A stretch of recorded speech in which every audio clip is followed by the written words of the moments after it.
Well, the language in the Cylch, Sialc, Caucasia, Cais is very rich. It's very varied as well. It changes from the poetic to the official, to the very false registers, very crude and coarse at times.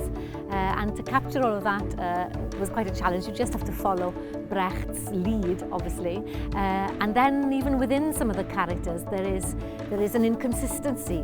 Simon, for example, is not particularly well educated. He doesn't speak in very correct registers. But then on the other hand, he just enjoys filling his discourse, his dialogue with all kinds of proverbs and wise sayings, and clearly trying to draw attention to his grasp on the world and what he knows. And so it's different. You can't say, well, it has to be like this. You have to go with it to a certain extent. And then, of course, the other challenge in terms of language is the role of the zenger or the singer.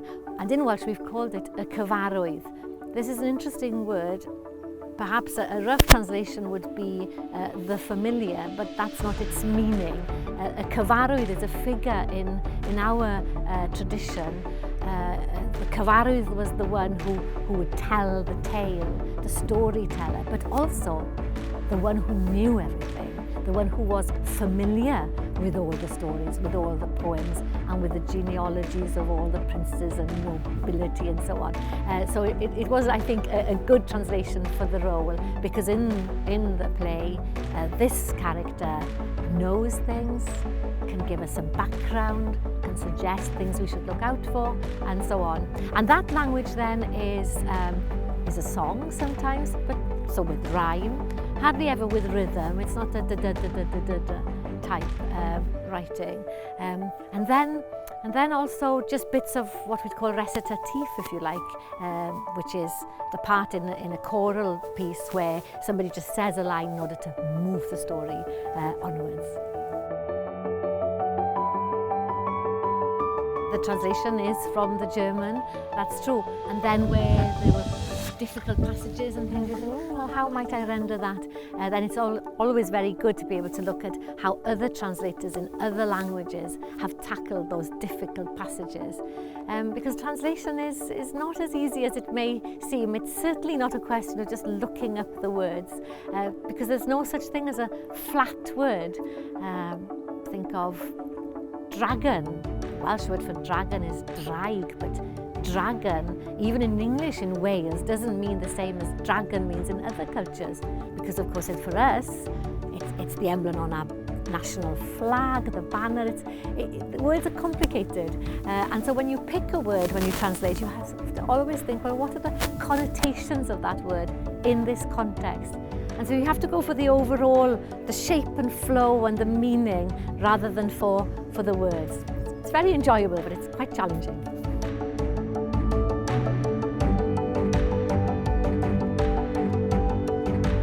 Well, anybody who studied German literature knows of Brecht. Brecht is a large presence on the bookshelf. But he's not just a dramatist, he's also a poet and a storyteller.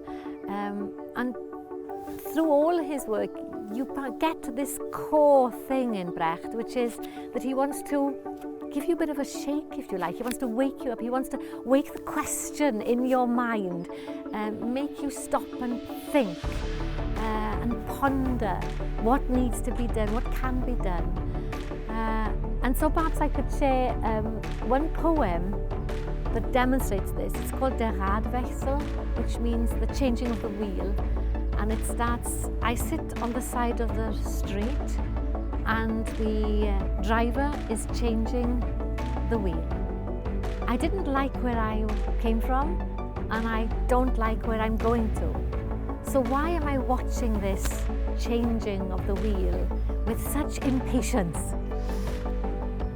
So there's no sort of nice, neat rhyme at the end and you think, oh, it's kind of, actually that's a very good question. I'm sure we've all been there, sort of a bit cross if there's a traffic jam or if we've broken down, and yet why are we in such a hurry to get to places we may not really want to go to? So there's that. And then there's another little tale. It is a very short story. It's an anecdote. The character in the anecdote is Mr. K. It comes from a series of anecdotes that has this effect of probing the question in you. And this anecdote goes like this. Mr. K was walking along the road. He saw somebody whom he hadn't seen for years. And this somebody tells him, "Oh, Mr. K, haven't seen you in years, but you haven't changed a bit." And the story ends, Mr. K turned pale. Because what Brecht is telling us there is, if you're not changing, you're not really living, you're not alive. Every day is an opportunity to learn something new and to make a difference, to change things around you that you see that aren't completely fair, that aren't right. And that's where his Marxist view of the world comes in and challenges us to think, not just to see what's not fair, but to think what can be done about it, and more importantly, what can we, or even what can I do about it?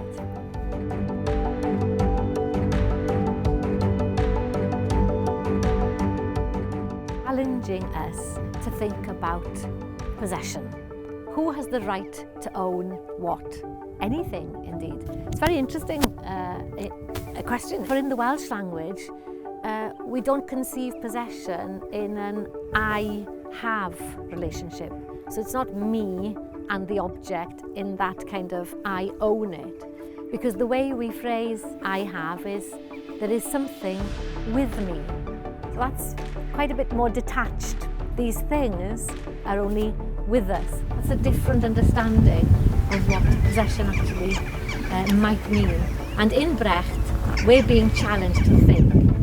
In the prologue, we're faced with this new idea. Why should the old remain? These people have always owned the valley to do this. But here's a new idea. So that's challenged.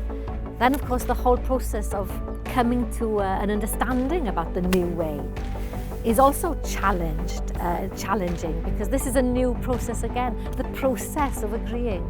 But then in the play itself, the question is turned from the valley of the prologue to the child. Who has the right for the child?